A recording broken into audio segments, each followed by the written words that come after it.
Welcome back to another episode of Hobby Time in the Murder Basement. I'm just gonna say it right now. Not exactly sure how I swung it, but we got Adam from Tabletop Minions. Pa-Chow.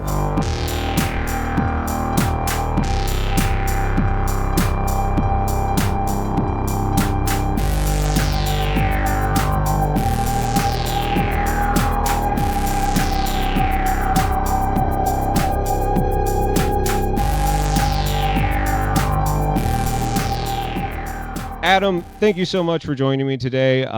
If you haven't stumbled on any of Uncle Adam's content, I don't think you're YouTubing correctly, because when I first got into the hobby, I think Tabletop Minions videos were some of the first things that I found. That was one of the easiest things. So today I have with me Uncle Adam from Tabletop Minions and Game 4 fame, and just a general cool dude in the hobby. Thank you so much for joining me today in the Murder Basement. Well, thanks for having me. I appreciate it. Yeah. So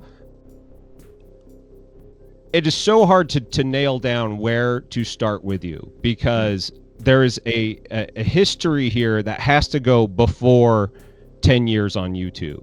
And that, I'm sure, has like a full novel of really cool stories going into it as you intersect with people like Sam Lins, and you'll become this kind of pillar of the community.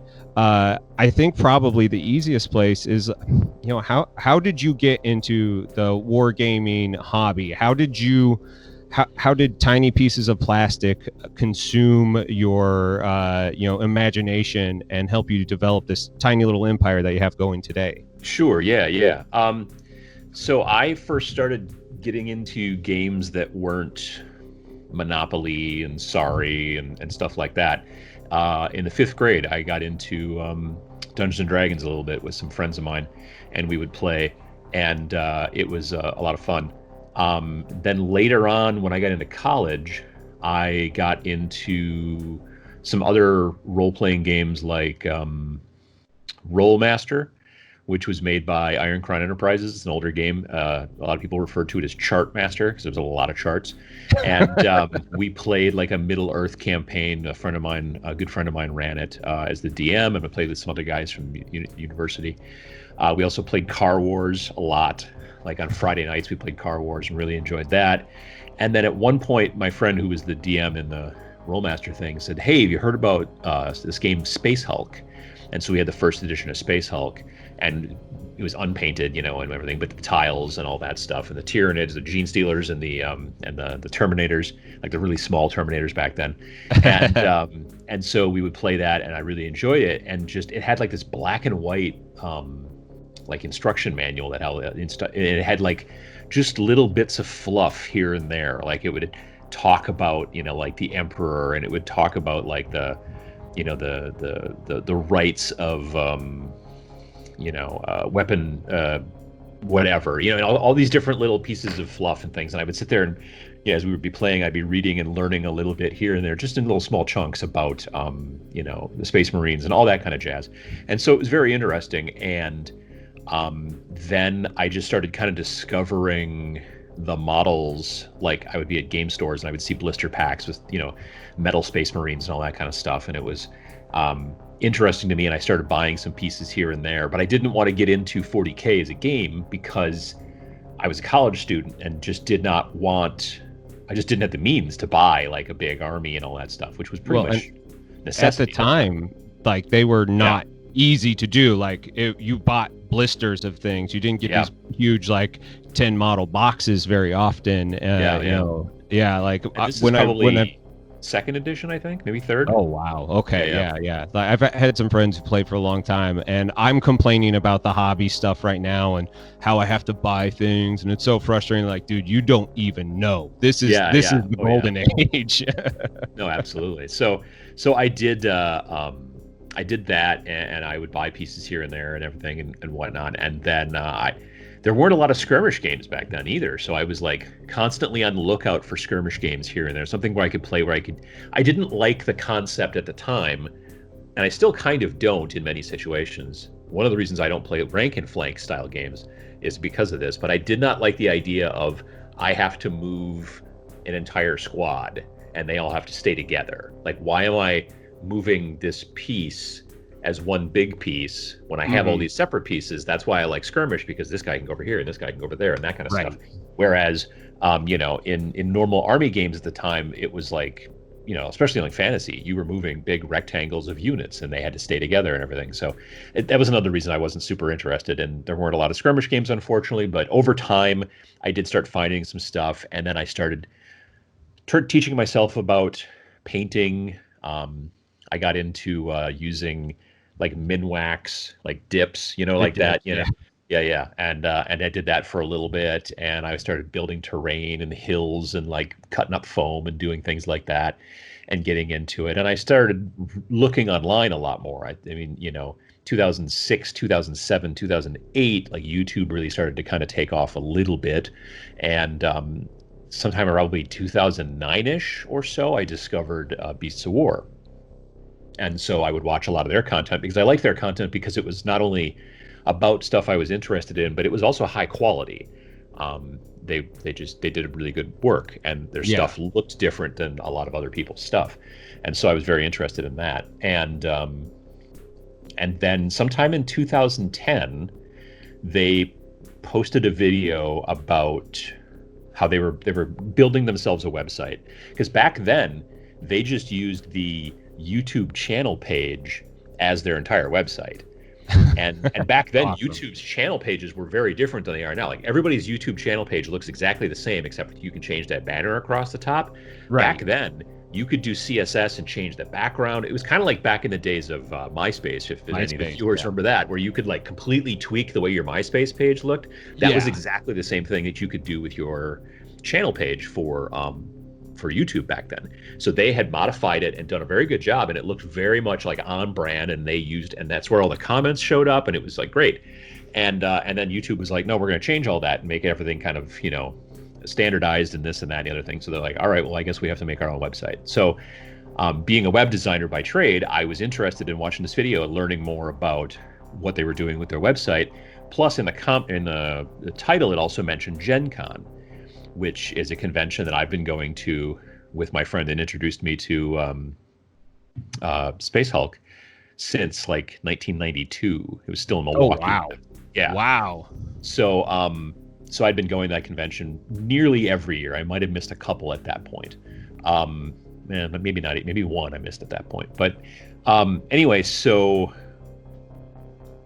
I watched the video where they talked about, the website and all that stuff. And at the very end of the video, they said something along the lines of like, hey, if you're going to Gen Con, and at this point it was because this is 2010, so it was in Indianapolis. They moved it to Indianapolis like 2002, I think. But they said, if you're going to Indianapolis for Gen Con, let us know in the comments below. So I posted and said, yeah, I'm going to be going there. It's been going there for a long time. It's going to be great. And then I went to bed. And Northern Ireland, which is where Beasts of War is based out of, right? They're like 6 hours ahead of me. And so I woke up in the morning and I had this email, and it said, hey, do you have a camera with HD, capabilities?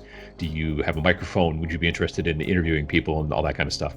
And I said, sure, and I did have a camera that could do 720p, which at the time was HD. Right. And I didn't have a microphone, but I could get one from Radio Shack or whatever. And so they said, okay, well, can you record something just so we can make sure you're not like a crazy person or whatever, And so I recorded something out the driveway, and I was like, yeah. So that year, 2010, Gen Con was my first year as a U.S. correspondent for Beasts of War. So I would go around and interview different designers and marketing people from different companies, and the folks at Beasts of War would say, can you talk to this person? Can you find these people? And that kind of stuff. And I did that for a couple of years, 2-3 years. And then I decided that I wanted to make my own channel because I wanted to learn more about video editing. I wanted to learn more about video production and all that kind of stuff. And so I thought it would be a conflict of interest to some degree to be working for them, but also doing my own channel. And it also just be a time issue as well. So, so I let them know that I wanted to go do this and everything, and it was very amicable. And I still chat with those guys from time to time online and stuff. I still want to make it over there at some point, but that's going to be maybe a little ways off now with travel and everything. Right. Yeah. But so March of 2013 is basically when I started Tabletop Minions. And the name came from actually in 2009, I think. I tried to start a wargaming club here in the middle of Wisconsin where I live, and that failed. I tried to start a wargaming club and get people together to play miniatures and stuff like that. And my idea was that every month when we had our monthly meeting at the comic shop, because we didn't even have a game shop yet here in town. Right. But the comic shop sold games to some degree, and you could special order like GW stuff and things like that from that. Anyway, I was like, well, what we'll do is I'll record a video and we'll give presentations every month. We'll take turns and talk about did one about primer, did one about pre-painted minis. And this is super, super early proto, the type of stuff I do. And the idea is that different members would take different months and then we would record them and put them out there for the people who couldn't come to the meetings. That was the whole idea. Well, as it turned out, I ended up doing all of the presentations because nobody else had a presentation they wanted to do. And it didn't last super long. But I had the URL and I had all that stuff. So when I decided I even had the logo to some degree. So I'm like, well, I'm going to make this YouTube channel. I might as well use this name that I already have. And I felt that it wasn't too specific to any one brand or anything along those lines. It was a bit open-ended. This was before those Minions movies as well, with the little yellow guys. So Sure. It wasn't, yeah. But yeah, so it was about March of 2010 when I started doing the YouTube channel, and I was kind of all over the board. I would film, and then do one, and then it'd be 3 weeks, and then I'd do another one, and then it would be 2 weeks, and I'd do another one, and then it would be a month and a half, and I'd do another one. Sure. And so yeah, I did that for about 2.5 years. But I did constantly try to focus on getting better at video editing. I started off as soon as I could with a vaguely decent microphone. I mean, it was maybe $30 or $40, but it was better than the on-camera mic, and so it sounded better than most of the other videos that were out there, and I think that helped. And I tried to use lighting, and that sort of helped, and just stuff like that. I was always constantly focusing on, for me, I tell people I have two main hobbies, and one of them is, wargaming and the hobby that's included with that, the building and the painting and all that stuff. And the other one is video production. So, yeah, so I did that until about late-ish 2015, sometime around October 2015 is when I decided, I should start trying to do this every month or every week. I should start trying to do this and I picked Friday and all that kind of stuff because I'd start reading articles about how consistency is key and all that kind of stuff. And so I did that, and I haven't missed a Friday since late October or whatever of 2015 when I decided to start doing them weekly. So I've made a video every Friday since then. So do you have 3 or 4 videos in the can ready to go out? Because when I first started this, that was my I'm going to have things so I can get a backlog going. Yep. And I blew through the backlog almost instantly as I realized that video editing is much harder than it looks. The concept of having a backlog is a beautiful dream, but it is just that, a dream. Evidently, there's some sort of apocalypse going on. I apologize. You're probably hearing sirens out the window. Hey, I live in St. Louis. That is normal things. I think there's a fire truck went by. Anyway, no, I would love to have a backlog, and every once in a great while, the most recent video I did where I interviewed Vince Venturella, that had been recorded in I think February 20th is what you said. Yeah, late February-ish. So that happens sometimes, and the battle reports have been done that way as well. They've been recorded in the past, but in general, I usually film the video that goes up on Friday. I usually film it on Wednesday or Thursday. Yeah, I should probably film it sooner, but I don't. I'm bad at it. There's times that I do sometimes even get it a little bit earlier, but yeah, I just literally yesterday. Well, wait, today's Friday. Yeah, yesterday morning when I woke up, I was still at that point did not have an idea of what I was going to do for today's video. I was like, you did FOMO that yesterday morning? Okay, so I came up with FOMO yesterday morning. I filmed it yesterday around 5 p.m. got home, edited it, and then put it up and uploaded it so it could go live. That's incredible. So do you write scripts for all of your episodes, or do you just you're at that point where you know what you're going to say, you understand your cadence, you understand what people like? It's not even I'm at that point. I've pretty much always done it that way. Really? I have, and I'm very grateful for it, but I seem to have this weird, I don't know if it's a gift. I think it's probably a gift. It's a gift. But I've never had any kind of fear of public speaking of any kind. I've just never, it doesn't matter, third grade up in front of the, congregation doing a Christmas play or whatever. I've never had any trouble with that. You could put me in front of a room of 100,000 people and it would not bother me. And I don't know why. And as far as like the cadence and it's weird because people have asked me for years, they're like, well, what kind of teleprompter do you use? And I'm like, I don't like, honestly, notes goof me up more often than not. Yeah. Every once in a great while, I will sit down and go, okay, well, I need to maybe brainstorm a little bit and come up with some things. And I'll write some notes, and then I have to refer to the notes just to kind of, because I'm old, I'm 48 and my memory's shot. So there's times when I will keep some notes to help me remember things so I don't miss stuff, but I still sometimes miss stuff. That's fine. But honestly, I really believe that some of the best points I've ever come up with in videos are not points that I had even thought of when I hit record. As I'm talking, I will think of something and go, oh, that's a really good point, and then bring it in, in the next couple of lines or maybe when it needs to come in. And so I'm thinking about what I'm going to be saying while I'm saying it sometimes. And I'm sure that comes across. I get the feeling that people are I always think it's funny when people ask me if I'm using a script, because I'm like, well, who would write a script like that? I mean, that's just, you know what I mean? It's weird, but it's just, it's kind of the way that I talk. So I guess it's the way that I've worked it into the videos. Well, you have an amazing gift at not saying or which is one of the hardest things. And back when I used to do podcasts, I got really good at stretching words out so I didn't say ums or uhs, and I'm so out of practice of it now. So when I first started developing this channel, I had kind of two options. I either do a Tabletop Minions philosophy sort of podcast, or I do a hobby podcast, of which I didn't feel comfortable talking to a vacuum. I've never actually been super good at staring into a camera and just talking. Even though speaking, I do have that gift of gab as well. And when I started doing hobby videos, I realized that I spent more time trying to come up with something that somebody else hasn't covered a million times over, and then trying to present it in a way that didn't feel like a rehash.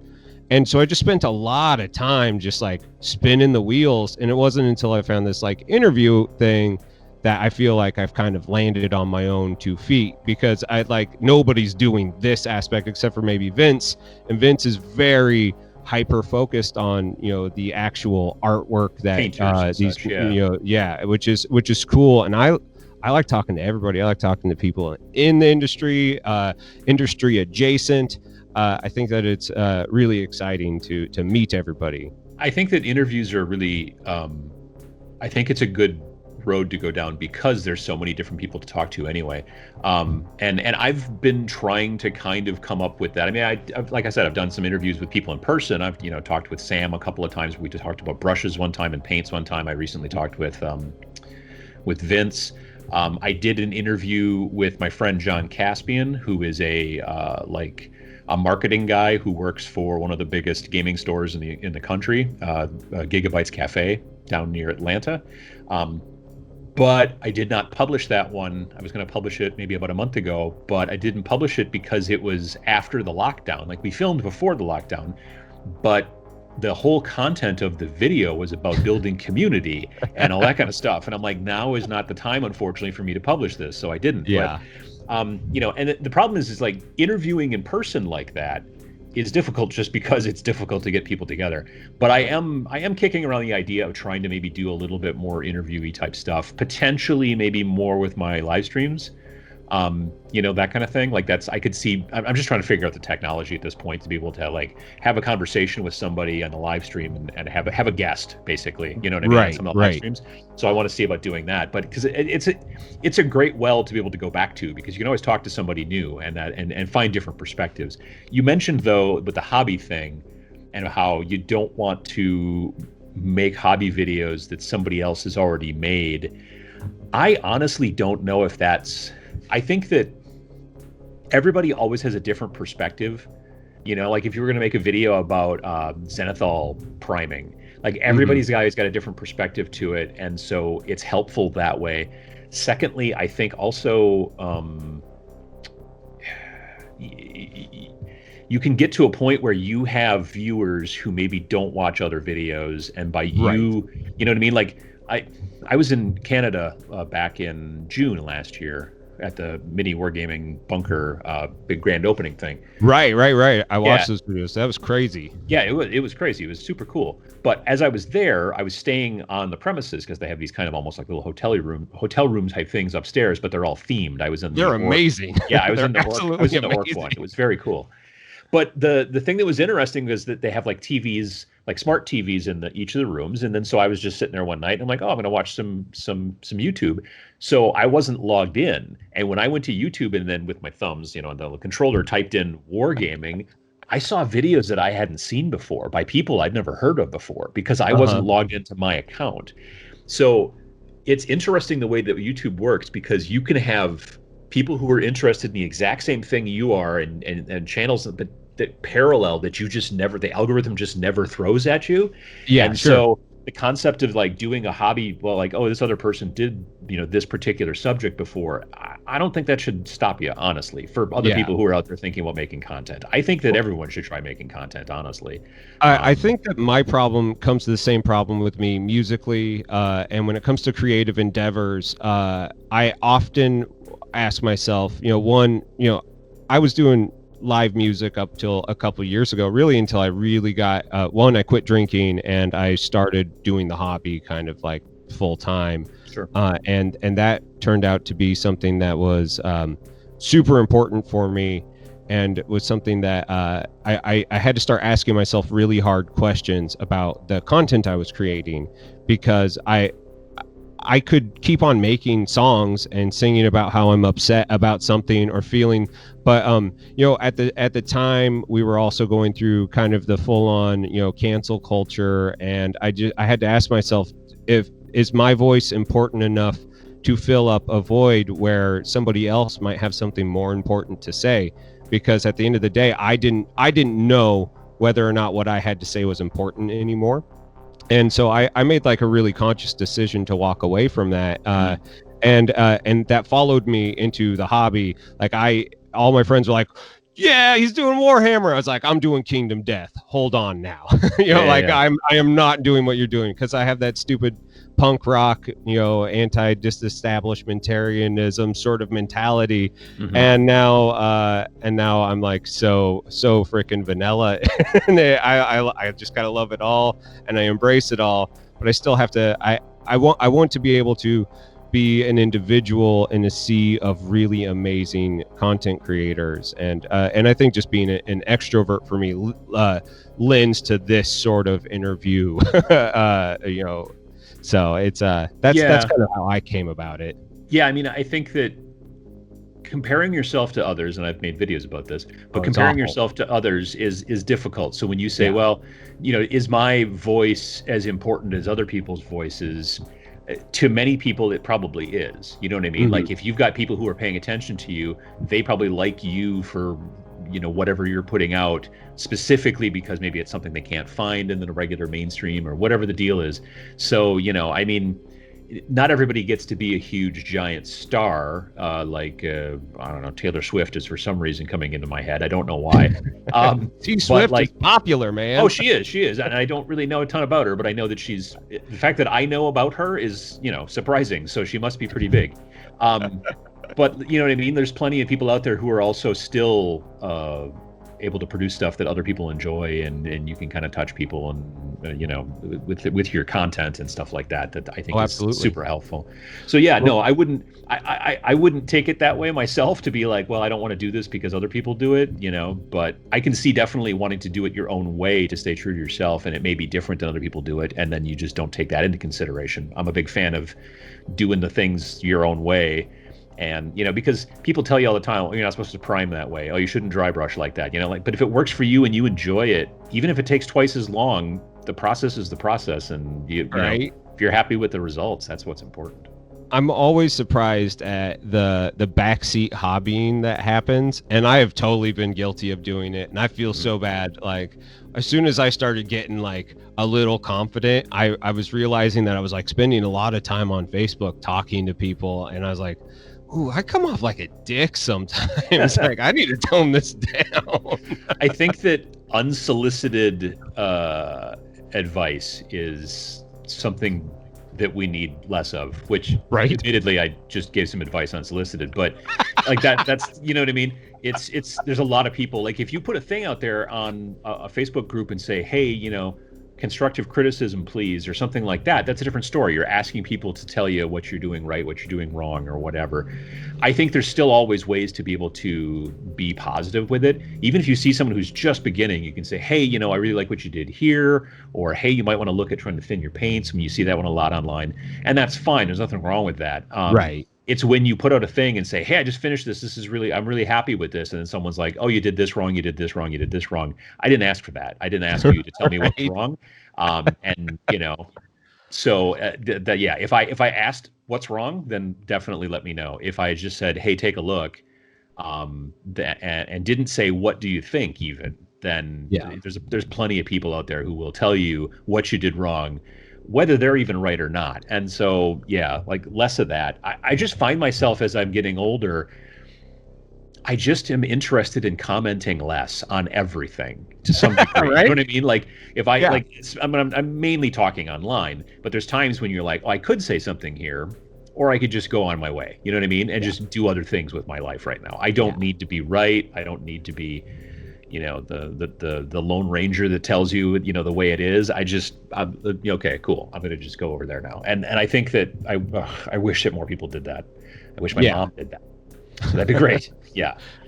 Yeah. Speaking of your mom, how's she doing? Because like a couple months ago, you put up a video that like gave me a lot of anxiety because I'm in my 30s, but I am looking towards the future, especially like these last 2 years of basically being sober has made me be real fragile to the human experience. And and when you said that your mom was having troubles, I was like, I don't even know this guy, and I just want to give him a hug. Man, I feel bad. That was really rough.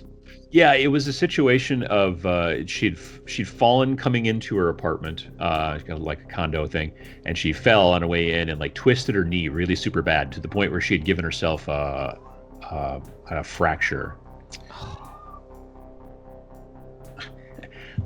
We call that a fleecy parade here in we have these little toy braided pieces of fleece that one of the cats, Maggie, likes to carry around in her mouth and sing, and then we don't know why, but that's what's occurring currently. Anyway, look at this thing, it's so cool. Yeah, I think so. But so my mom got that fracture, and it basically pulled a piece of tendon off of her femur.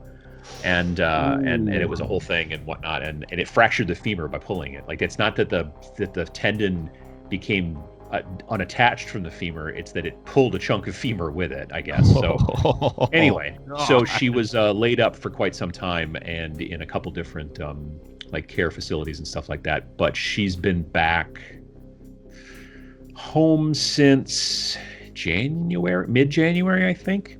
And that's cool. Yeah, and she's not even using a cane anymore. She was using a walker for a bit when she got home, and we were concerned that she was going to have to be in a wheelchair while she was home, and her condo is not big enough for a wheelchair, and like she wouldn't have been able to get to the bathroom because it's like there's stuff in the way, like the stove, and it's not like she's got like a messy place. It's just that it's really kind of small. Yeah. So but no, when she got home, she could use the walker, and that was fine. And then now she doesn't even use the cane and stuff. I mean, she's she's home because of the the virus, just like everybody, and so she's but she's been getting food delivered from the grocery store and things like that, and she's doing pretty well with all of that. She's keeping herself busy, just like we all are, and everything. So she's got her dog, and so she's doing pretty well that way. So that's been good. That's awesome, man. I'm glad to hear that. And I'm glad that you got out of, the care facilities and rehab centers before the whole virus started. That's been something that is super scary for me. I shouldn't say almost all my clients, but a lot of my clients are older, immunocompromised people, and they are in condos. Some of them have gone into living facilities so they can have help with stuff. And God, I feel so bad for all of them right now. Because they don't like doing things that they don't want to do anyway, and then on top of it, put the health risk that's associated with it. It's just like, what are we doing here? No, I agree. Yeah. So when did you start developing the Game 4 app? Because I have personally used Game 4, and I really like the way it's laid out. And for any of you who haven't used the Game 4 app, that is a social media specifically for RPGs, tabletop wargaming, and board games. While it is in every market, it seems like it doesn't. I don't know if everybody knows about it. Sure. But it's a really great way to meet new people that's not on Facebook. Like, that's the one thing that when I saw it, I was like, oh, thank God. Like a good way to meet people that have the same interests, that kind of come from a qualified source. If you're in this zone, you probably know something that, and you're probably a better person than, some random stranger on Facebook. So to some degree, yeah. I mean, the concept was actually, I started working for Milk Can in July of 2016, and they had come up with the idea, I think, the previous fall. So Milk Can's a company that it's a small little company, and we make apps and websites and custom software, and we also know how to do digital marketing and stuff like that, and video production and stuff to some degree because of me. So working for normal clients, working for insurance companies, benefits companies, manufacturers, junk like that, which is fine. It's normal business to business stuff. But the two owners and at this point now, everybody who works there for the most part has got some sort of kind of tabletop gaming thing going on in one way or another. There's like 6 of us, and so we've got 3 people who are pretty much into RPGs, 3 of us, and there's a lot of double dipping as well. 3 of us are also into miniatures, and so there's a lot of stuff going, like the board gaming, that kind of stuff.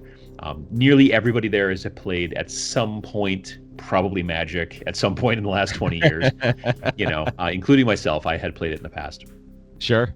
Anyway, so we're a small group of tabletop gamers who have a normal day job, but we also have the resources and the know-how to be able to make this app. And the concept was, it honestly came from Facebook. 2 of the guys were into Star Wars Armada, which is like the big ship combat kind of version of X-Wing. Yeah. And they were on a Facebook Messenger group with a bunch of other people who played Armada in the local area, and they were trying to set up games, and it was just super difficult, and frequently the conversation would shift to things that had nothing to do. So it's like this group of people who are all just talking about stuff like cars and politics, but they're like, can we just figure out when we can get together to play this game? Right. And so it became a situation of like, is there a way we can just figure out a way to not do this anymore? Is there a way we can make it so people can find each other and tabletop gaming and be very specific and all that kind of stuff? So I was partially hired because of my background with tabletop gaming, and also because of my background with video and marketing and all that kind of stuff, and the channel and all that kind of jazz. And so I started in 2016 development, like hardcore, like actual programming development. I want to say started in the beginning of 2017. while the development, the programming was going on, I was working on layouts, and because I'm a visual designer, that's my thing. So I was working on layouts and all that kind of stuff, and color schemes and all that jazz. And I was also going out and talking to store owners, interviewing store owners in our local area. Up here in like the middle-ish part of Wisconsin, like we have tons of gaming stores. So within 100 miles of our office in Appleton, Wisconsin, when I first started searching, I think I found 58 stores. Wow. So that is a lot. So I went and talked to, not all 58, but I went and talked to a lot of those stores, and basically, because we were being gamers, we knew what gamers wanted, but none of us were store owners. So I wanted to interview a bunch of store owners and ask a bunch of questions, and I recorded these interviews, and it really helped us kind of understand how to build the app to also be positive to store owners as well, like what they were looking for. So yeah, we launched it in early 2018, and I think last I looked, we've got, I think, around 45,000 registered users. Stores can get registered for free, and they can post their events on there for free. You can use it. We have our store finder right now is the most robust store finder in the world. We're pretty sure we've got 6,800 plus stores in our store finder. So basically anywhere you travel, you can just pull out the app and find the closest tabletop gaming store. It's really hard when you just type game store into Google, because you'll find GameStops, you'll find all kinds of straight stuff. Right. And the idea was that we wanted to have like this really comprehensive list, and so we spent a bunch of time building it. And when we launched, we had 5,800 stores in our database, and through crowdsourcing and people saying, hey, you missed this store, hey, this store opened, hey, this store closed, we've added like another 1,000 to it. Wow. Also taking stores that close and things like that. So the number's gone down by I may be making this number up. I think the last time I heard, the number since launch has gone down by 300, but net gone up another 1,000. So it's so it's constantly updated because people reach out to us, and that's been really helpful. So so it's unfortunately right now, because the slogan, the tagline for it is connecting tabletop gamers, and right now is not the time for that, for people to be getting together in person. So it's kind of a little bit in I don't want to say hiatus, but we're kind of floating right now to see what's going to go on. Sure. But yeah, it's been a great project, and we've had good feedback on it, and people have liked it, and we've got it for iOS and Android, and we also have a web version too. So if you aren't supposed to pull your phone out at work, but you're sitting in front of a computer, you can still look at it there. or if you just don't have a smartphone, which the first one is probably way more likely than the second one. So right in this day and age, but yeah. No, I've used it a bunch of times, and I really like the look of it. Nice. In fact, I don't know if you've noticed my almost all of my colors that I use when I do my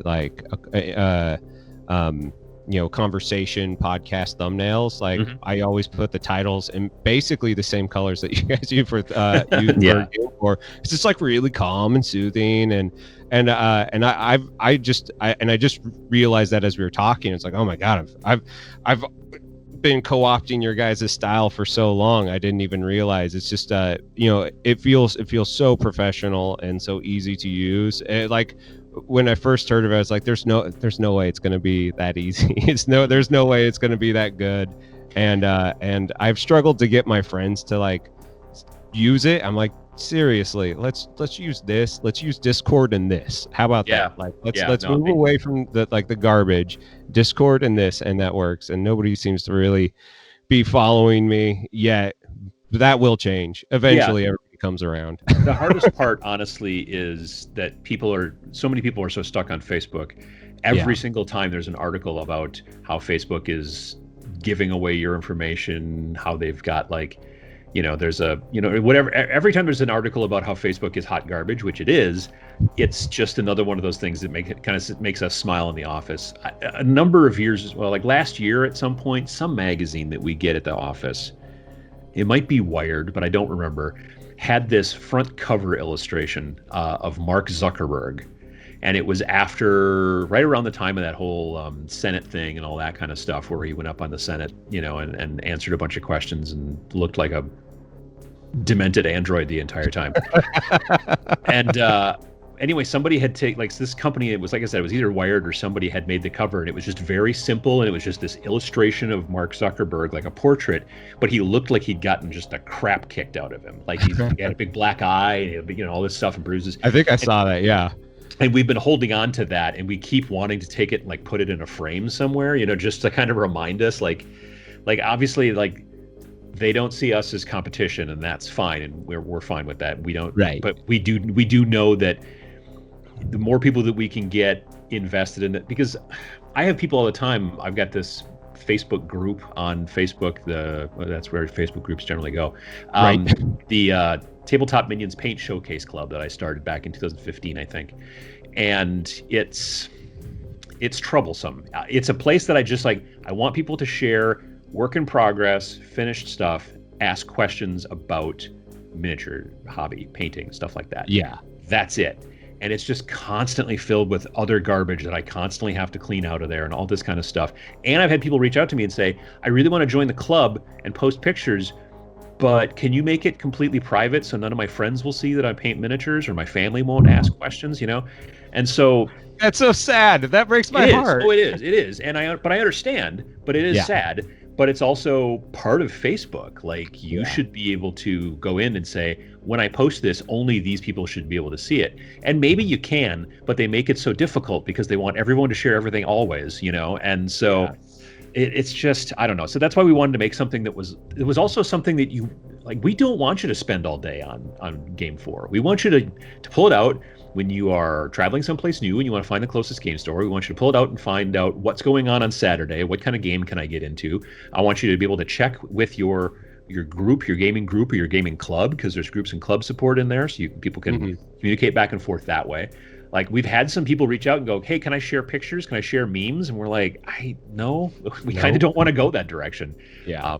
We may at some point, like the picture part, at least we may. We probably will never integrate with like some sort of meme server kind of thing like you see on a lot of systems these days, because I personally don't really dig it. I think the internet is built on cats and memes, and you will be hard to avoid it, you know. Yeah. I know. But you know, that is the struggle. I mean, because I did look at the Tabletop Minions paint group, and I think I unfollowed it at a certain point just because there was just a lot of stuff going on. And you know, I'm part of like the creature community group from Creature Caster, and I'm probably the asshole sharing these videos on there that they're like, God, stop trying to promote it. And I'm like, yeah, but like all these guys are really interesting. Like, you know, I think that this is fun entertainment, you know. But nobody has called me out on that yet. But I'm waiting for the day. I know it's coming. Like, it depends on what the rules are. Like, I've got like, I think it's five very specific rules, and then people still all the time, like, they don't pay attention to the rules and they post this. And then luckily, I mean, we've got some decent people in that group who can report it, and then I get a thing, but I have to be able to keep up with it. And then the other people are like, well, why don't the other mods take care of it? And I'm always like, I'm the only mod. And I'm like, but there's like 17,000 people in this group. And I'm like, I know, but I don't want to put this burden on other people. You know what I mean? I'm not good at delegation. And I've had some people say, well, you're really failing because you're not giving other mods the chance to help out. And I'm like, okay, that's fine. Yeah, Frodo, share the weight of the ring, man. Exactly. Share the weight. I would rather instead just throw the ring into Mount Doom and get rid of the club the group altogether than have to like have a whole mod club, or I don't know. It's an idea that I thought was going to go well. Due to Facebook and the overall culture, it sort of didn't. And I've been teetering on the edge of getting rid of it for a while. So I like, one of the reasons that, like, I've also had plenty of people ask me, they're like, well, why don't you have a Discord server for Tabletop Minions? And I say, well, I do, but it's just for the Uncle Adam's Irregulars, the Patreon. Like, there's like 3 levels of the Patreon, like a $1, $2, and a $4 per month. And the $4 members are the Irregulars, Uncle Adam's Irregulars. There's a Patreon for those folks. Or sorry, there's a Discord for those folks, but there's not one for just anybody who is a fan of because it would just become nonstop having to admin that and mod it and all that kind of stuff. And when Yeah. I know it's people who are serious and are fans and things like that, like I've had that Discord running for at least a year, if not longer now, and it's a great place. Like a lot of people share stuff. Like when I first started out, there was just like one board, and now we've got like a 3D printing place, in there. We've got one for people. There's like mini swaps, like every several months people get together and they all kind of like chain, like it's almost like a Secret Santa, but you paint something for somebody else and then you mail it back and forth and all that kind of stuff. Yeah. And there's a couple different little boards. I didn't want to fill it up full of different boards and then have them be fallow and sit there. So I've been keeping it like, when people are like, hey, can you make a board for this, then I'll do it. If I know people, if there's a community that wants to do that. But people are sharing pictures of stuff and talking, and it's been great. And I haven't had to really admin or mod anything. So that's been really nice. Like for me, that's like good community versus big community, I think is super important. So yeah, oh, that's huge, and that's something that that I didn't realize. One, how big the mini painting community is. It's huge, and just like the hobby community, I shouldn't. Mini painting's actually much more niche, but the people that are into war games are vast. Like I did not understand the type of people that I would be running into. From engineers to cops to army people to punk rockers to like it splashes all over the place, and it's been small, super exciting for me. But it goes all over. Yes, all over. Yeah, that's true. And that's been something that I've had to. I'm an extremely liberal person, and I have had to like tone my outward like getting upset at people, because I've realized that almost all these people mean super well, Sure, and they sure. aren't trying that. Besides a few like kind of edgelord people, like I'm not making enemies with all these people, and actually we have way more in common than we do have apart, and that has been something that has been really cool. One, for my sanity, but also to not have like a complete total echo chamber, which it can be very difficult. Yeah, no, I mean it is interesting. Like you do get a lot of people who I think. You do get definitely kind of pods almost of people who do think the same way, even within the hobby community, where we've all got this one kind of hobby thing, like in common. But even within that, you get the people who are like, I'm a competitive player. I'm never playing for fun. I'm always playing to win. I barely paint. And then you've got the people who are like, I play like twice a year, but I paint 4 nights a week. You know what I mean? Like, and that's what I really love and all this stuff. Or I'm just straight up painting busts, which you can't play with at all. Like that's what I'm super into. And so you have this broad spectrum, and they're all fine. It's interesting. Like it's hard to mix them sometimes. You know what I mean? And that's also fine, because there are definitely, like, you've got different channels out there that talk about different things and different aspects within this small niche within a niche. I mean, like I kind of mentioned in the video that went live today, but how you've got gaming, and most of it is video gaming these days. And then there's this small little part of it that's tabletop gaming. And then you expand that out, and then you got tabletop gaming, and most of it is board gaming and RPGs. And then there's some collectible card game, and then there's this little tiny sliver that's us. And then you open that up, and then you've got Games Workshop, and then you've got everything else, and then you've got, amongst all of those things, you can keep narrowing it down, which is one of the reasons why, as a producer, a content creator, like I've had people that I've bumped into over the last several years who are like, oh, I thought that you just did this full time. And I've always been kind of the opinion that, like, for me specifically, I've always been nervous about trying to make this a full-time job, because it is so small and niche. Yeah. It may be something that I do at some point down the road, but right now I have a day job that I really enjoy, which is also gaming adjacent, because of Game 4, which is super cool. And so, if I was to decide that I had to start doing this full time, I would probably have to start doing a lot more content. And then that becomes a situation of like, there's times when it's difficult for me to come up with 1 video a week. If I had to come up with 3, I mean, come on, I mean, like that's, and then, I look at like the folks at at Mini Wargaming who do great stuff, and I like those folks, but they've had some troubles over the past year just trying to kind of keep afloat in certain situations due to market changes. And I know their hosting company had a thing and all this kind of stuff, but they've got lots of people, like there's multiple employees, and that whole thing, again, also me not being a very good person to delegate, I just, that's why I've wanted to keep it pretty simple and pretty much like me. Like Sam has done videos on my channel and that kind of stuff, and you know, but he doesn't like work for me. I'm just like, hey, let's work together on this. It's like a collab, except that he wasn't a YouTuber at the time. He wasn't even Twitch streaming when we first started. So yeah, that's kind of where that came from. So I do try to keep it simple and don't try to go huge and expand. You know, I mean, I don't know. I'm a big fan of patience. It seems very principled, you know, without being like, I'm not gonna sell out. You know, like I think the term sell out such a especially, you know, in my, you know, late 30s, I'm like, I would sell out in a fucking heartbeat if the right money came along. I'd be like, you know what, I like eating and I like playing games and I will do things for fun. But you know, once I realized that you were a solo act, like I kind of thought that you know, because your production value is so good and so consistent, and the edits are really tight, and so it feels like everything is super thought out. And you know, even when you're doing like reviews, like I for some reason my YouTube app on my TV thinks that I always need to watch the unboxing of the first Kill Team box set. I don't know why. I've probably seen it like 15 times now. Sure, yeah.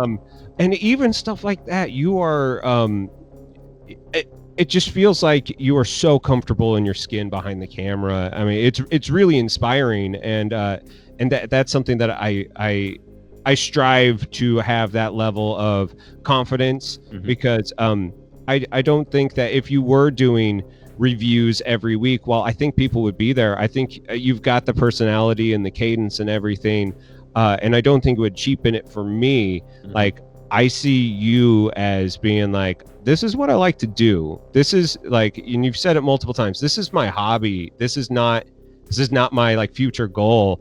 And thank you so much for joining me along the way. But you know, like, as soon as this stops being fun, I'm probably done with it. Is the under subtext that I hear there, and I'm just like, I really like that this guy is a solo show and isn't trying to push it, because it feels so much more genuine. Well, thanks. I appreciate that. It's a second job. I mean, I'm not going to lie. It is definitely a second job.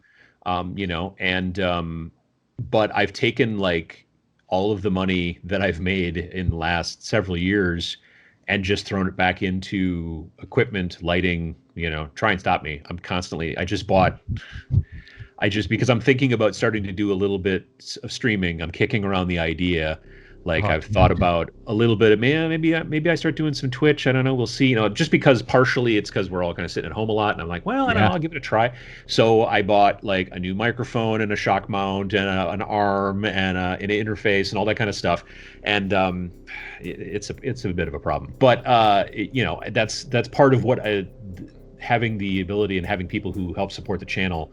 That's what, like, if I was having to do this completely by myself and fund everything, which is what I was doing when I started, then it wouldn't be where we're at. So I appreciate always that kind of stuff. But I also feel like part of the reason I think that I'm able to do the things that I'm able to do, like sitting there, is because I'm the only person in the studio generally when I'm filming. Like, there's not a crew or anything like that.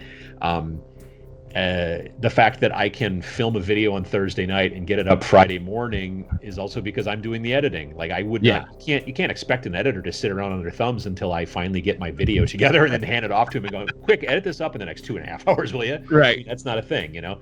I'd have to plan a lot more and stuff. So I'm kind of a DIY kind of guy. Like, I want to do as much of it as I can do myself as possible, which makes it difficult to like if I could just pay an editor to do the stuff, you know, which I could technically, but if I I mean, money-wise, I could probably pay an editor to edit my stuff, but like the normal Friday videos don't take a ton of editing, Yeah. The battle reports are a little bit different. And I have considered actually working with a friend of mine who's a local guy who's an editor, and so we'll see. But I've edited the first 2 so far myself, and they've taken time, but they've not been a huge deal. They're also not great, but they're getting better, I hope. Anyway, so yeah, it is. I do like kind of being a one-man band. I also don't, as a creative, I think partially the issue is I sometimes also don't work super well with others. Long time ago, my friend who initially introduced me to Space Hulk, and who was the GM in the Rollmaster game that we played back in college. When we were in college, he and I had a small, little, tiny tabletop game company, a little hobby press called Snarling Badger Games, and we produced 2 games. Started working on a 3rd and 4th, but we never got them done. But we produced a game called Zombie Rally, which was a card game. Everyone knows what zombies are, and this was back before zombies were kind of popular, because this was like 90. When did we released that game? In like 93, I think. Yeah, zombies weren't cool there. Yeah, exactly. Yeah. So we were just like, and it was at the beginning kind of as that was starting to pick up. So we made this game about zombies, and people were like, no, zombies, and it's fine. But what you don't know about zombies is that they're also highly competitive. So the idea was that these zombies would rise from the dead in the graveyard, and then they have a race to the gate of the graveyard to then go out in town and eat brains and whatever. And so you had these cards, these decks, and it was like 1 step, 2 step, 3 step, because zombies are not particularly quick. And you have to like a race of like 30 steps or something like that. But you could set it how long you wanted to set it. But they would also, because they're competitive, they would try to kick and punch each other. And because they're zombies and they're kind of squishy, they would lose an arm, they would lose a leg, like all kinds of stuff like that, which would slow them down and whatever. Yeah. And that was a fun game that we produced and self-printed. Like, this was before PDFs. Like, when we first launched it, like, you couldn't, just like sell a PDF. There was no place to do that. So we had to go to like a print place here in town and get them printed. There's a game company that's still out there called Cheap Ass Games. And their earliest games were printed on like colored cardstock, 1 color black and white, shipped in like a 5x8 envelope with the artwork printed on the front in black and white. That's how they started. We did the same thing, except instead of putting them in the big 5x8 envelope, we actually put them in a Ziploc bag and had like a full color front card that was digitally printed and slid in there. And so we sold, I don't know, 600-700 copies of that game initially. Now you can still get it certain places, like RPG Now, Drive-Thru RPG, maybe, or whatever, Drive-Thru Cards, whatever it is. I think we're still on there technically as a PDF now, so you can print it yourself. That's wild. And then we had another game that we produced. Actually, the first game we produced, now that I come to think of it, I take that back. The first game we produced was not Zombie Rally. That came out actually in the early 2000s. The first game we produced was originally called BattleBots. And BattleBots came out in 93-ish, I think. And then, we shipped it, we sold it in a CD case. Like, we would buy jewel cases, like the CD case, take out the black insert part and put everything in there, because we couldn't get boxes made at low quantities. Like, there was a box manufacturer in town that we went to and talked to them, and they're like, well, we can't do under 1,000 boxes. And we're like, well, we need 60. And they're like, no. So we just started buying jewel cases. We made it so everything, the instruction manual, everything fit into the jewel case. Even the dice, they were like 5 or 6 millimeter dice, and we could fit 2 dice in there, and we get them shrink wrapped at this other place here in town. And we were selling those at like conventions, at Gen Con and stuff, back when you could get a booth at Gen Con for a reasonable amount of money. Anyway, so we would do that, and we were selling that, and then in sometime around 99, this TV show came out on Comedy Central called BattleBots, with the remote control vehicles that they would smash into each other and all that stuff. Sure.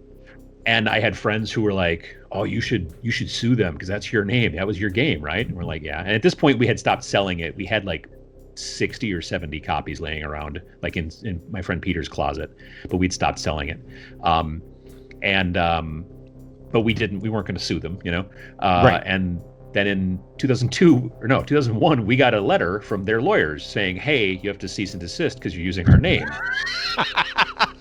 So we did a little bit of research, and we emailed the guy back, and we were like, well, as it turns out, we've been publishing this game since 1993, so we have something called automatic first use, which we just looked up, and as long as we've been using it for 5 years longer than you have, we have that, and so you're a lawyer, you should know what that means, so your move. I mean, I'm paraphrasing, but that's basically what he said.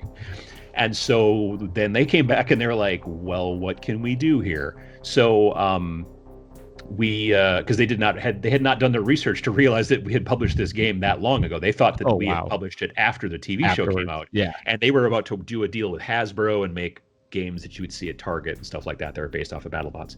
So basically we just told them at the time, we were just like, just buy all of our current copies. We have 70 copies. They cost $10.99 a piece or whatever. Buy them all at cover price. We'll ship them to you, and then you can use the name, and it'll be fine.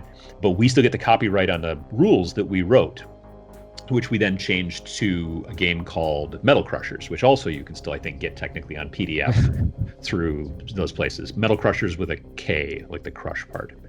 Anyway.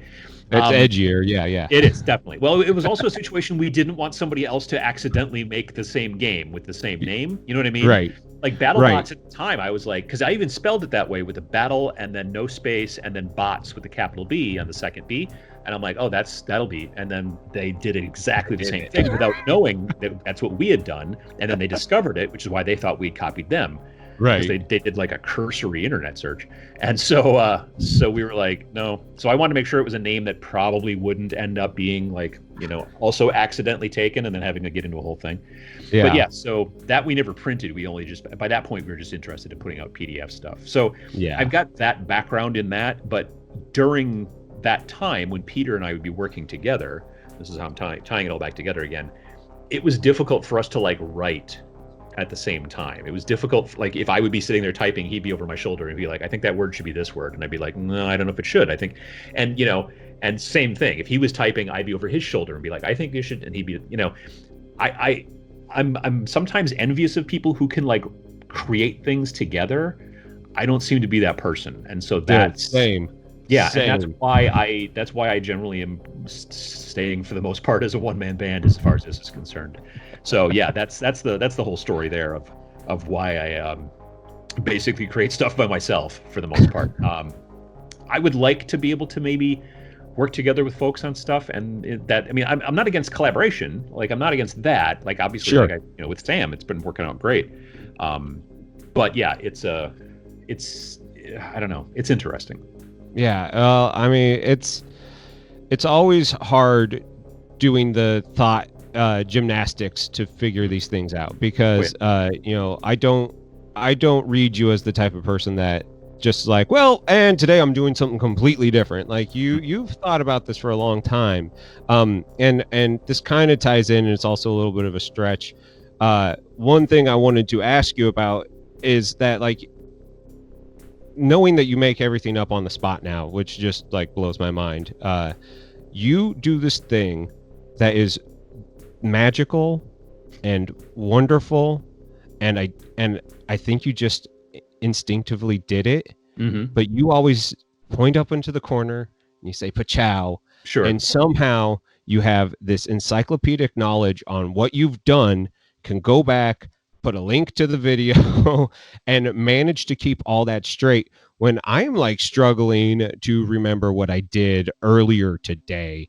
And that is something that I have no idea how you do, and am just absolutely floored by every single time. Like my memory is really lousy, but I think my visual memory is still quite strong. Like when I hit, like, I just remember all of a sudden at one point, like my memory just started going real bad, and I thought there was something wrong. I thought, well, this is weird, this is like, my memory is garbage. I can't remember I was supposed to do this thing. I forgot to do that or whatever.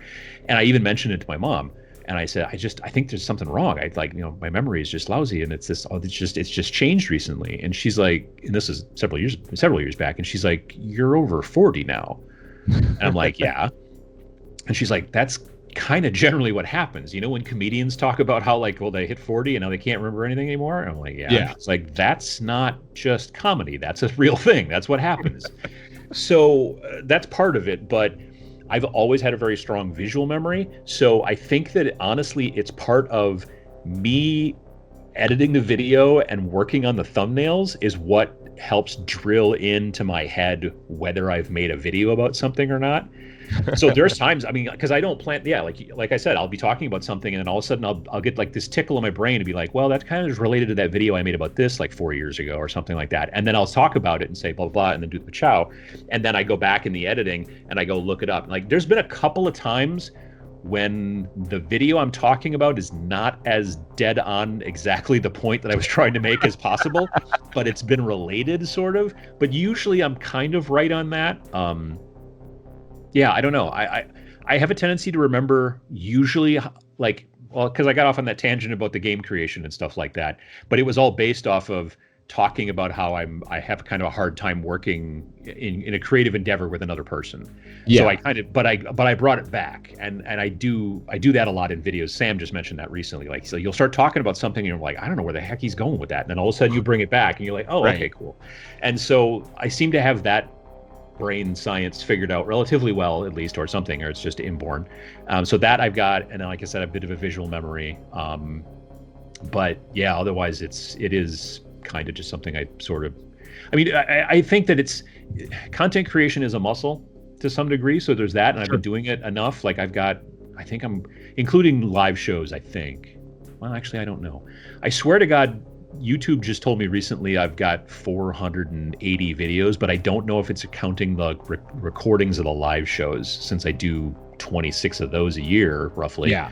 But I'm not sure. It's been a bunch of videos, though. It has.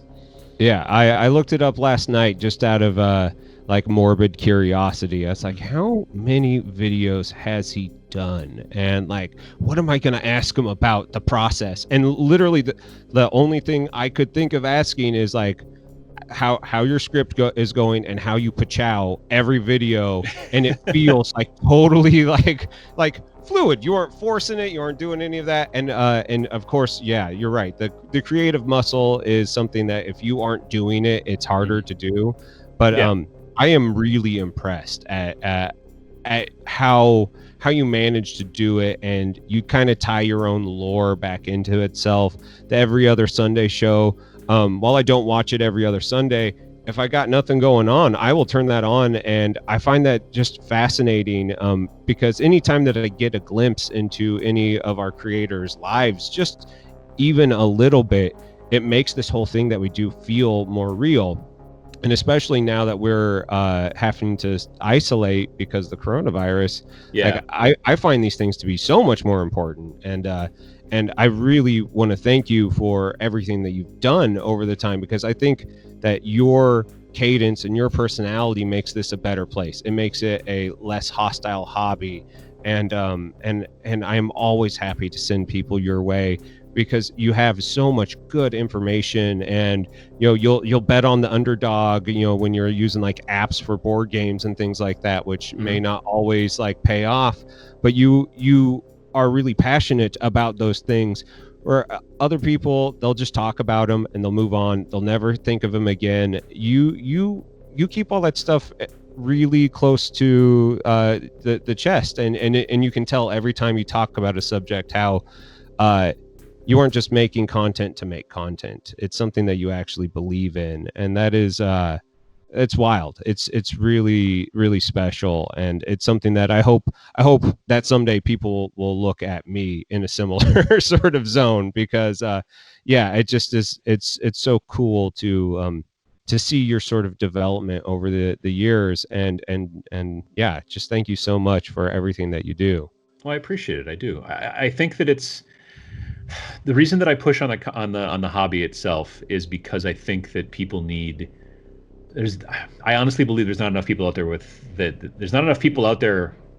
There's too many people out there with no hobbies, I guess is what I'm trying to say. Yeah, no, absolutely. And I think that, like, I find that going into my basement or whatever kind of hobby place you've got, sitting down, like listening to podcasts, listening to videos, listening to audiobooks, whatever, and then working on the models, focusing on doing stuff with my hands and all that kind of stuff. a huge kind of stress relieving, meditative, as I've said many times in the past, kind of activity that really helps in my kind of mental health and daily life. During this time, it's been a huge thing for me, just be able to, like, I've been doing a lot more hobbying, because I've not really got any place to go, but also Right. just because I really kind of am forcing myself to get off the couch and not watch a whole bunch of TV or YouTube. I mean, I don't really watch Right. much television at all these days. If I'm sitting in front of the TV, I'm generally watching YouTube. But yeah, I just think it's important that, and it doesn't have to be wargaming. Maybe you're really into, I don't know, whatever, maybe you're really into painting pictures. Maybe you're really into, I don't know, bonsai trees, but something where you're working with something kind of visual that you're focusing on, your hands, that kind of stuff. I think more people need that in their lives, and it'll make them a lot happier. So that's, when I first launched the channel, it was all about trying to teach myself video production, but it's morphed over the years. And now the mission is really about getting people into this hobby, because I think it's a really good hobby to have, even if you don't play. If you just Right. want to sit and build and paint, it's a great focus. It's a great kind of meditative event that you can have in your normal daily routine. Yeah. Oh, I'm absolutely the same way. And, I'm a guy who collects too many hobbies, unfortunately. And I've, pared it down to just music and, the miniature hobby. Mhm. And those two things seem to be the places where I get the most emotional gratification from it. And I do get like really wistful and philosophical about what we're doing here, because I know so many people that, and kind of my wife included, she just, when she's done with work, she has used all of her mental energy, Mhm. and she just like, I just want to sit down and watch some TV, and I'm really happy for her that it works for her that way. But like, the more I watch TV, I sit here, I'm like, what am I doing? Like, I should be doing something else. And you, every time that you talk about the hobby as a release and all that, it just kind of reinforces the thoughts that I already had. And Mhm. that's something that I hope other people get that too, because it is such a good way to pass time. It's a good skill to learn. I think that my eyes are actually, even though they are more stressed out from looking at small things, I actually think they're getting Sure. sharper a little bit, Hmm. even though I now need the magnifiers to see real fine details Yeah, anymore. yeah, yeah. But like, I'm so much more discerning on, light and, composition, and which helps me in my day job. And so it's like, I'm exercising this muscle that, I didn't realize was atrophying before I got into the hobby. And you have been a huge part of, keeping me motivated, and I think Mhm. keeping a lot of us motivated. I think that a lot of people would stand up and say the exact same thing. Well, I appreciate that. I really do. Yeah, I mean, I've been, I've been enjoying doing it, and it's something that it, it's like a little bit, at least the channel is a little bit like what I assume it is to be physically fit. As far as like, when people get physically fit, it's no longer a thing that they do because they have to. It's just, it becomes a habit that they just have to do. Like, they have to go out and Right. run, they have to go out and work out or whatever. With me, if I don't have a video idea by Wednesday, it really sticks in my head and is constantly kind of in my mind. And the whole concept of like, "Oh, I'll just put it off and do it next week." Like, that's what I was doing the first couple of years. And now I've trained myself to the point where, like, I can't imagine, like, if I had to, I would film something on my phone in my car. Like, if, like, if I had to, like, there was something happened or whatever, and I couldn't. I mean, honestly, like, when I was filming yesterday in the studio, it's a up above a coffee shop, and there's other studios up there, and there was a band like two studios down, and they were practicing, and they're usually not there at that time on Thursdays, and I was like waiting for them to like take a break so I could quick film and then get done, because I could hear it coming through. My mic is more sensitive than I would like in some situations. There's been a lot of road Uh, noise lately too, in that studio, because it's right downtown. But yeah, so like, if for some reason all of a sudden like the power was out up there or something like that, I'd come home and film on something else. I'm gonna make a video. It's gonna happen unless I'm in the hospital or something terrible or whatever. So knock on wood, that doesn't happen. But yeah, that's the plan. well, thank you so much. We've been talking for for a little over an hour now, and I probably should let you get back to your day. Again, thank you so much for taking the time.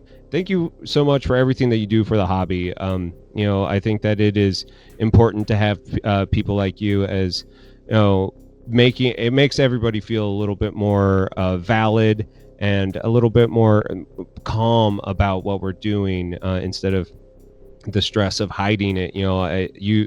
You've made it so something that I feel like I can celebrate so much more to people who won't get it. I'm like, yeah, you won't get it, but I'm really proud about this, and that has been a really good thing. So Adam, thank you so much for that. Is there anything you want to say to the audience before we take off? Or I think that to kind of back that up, it is important that you don't, I don't know. I think it's important to not hide your hobby. People might think it's weird, but everybody's weird, and also weird. Yeah. And you also have to understand that, if you realized really how little people think about people who aren't themselves, you wouldn't worry about what they think about you. You know what I mean? Isn't that the truth? Oh yeah, my God. Absolutely. It's something that I learned as I got older. But yeah, it really, if you think that, oh man, I said this at the grocery store to the checker and I feel like a moron, they've literally forgot about it 30 seconds later. They're not going to be sitting at home later on going, you know what happened? This guy said this instead of this at the grocery store today, and it was a mistake. But boy, isn't he dumb? That's not a thing. So if you tell people that you work with that you like to paint tiny little people and all that kind of stuff, honestly, if they think you're weird, bring some in and show it to them, and you just be like, look, this is what it is, because I will guarantee you they'll be like, oh wow, I didn't realize that.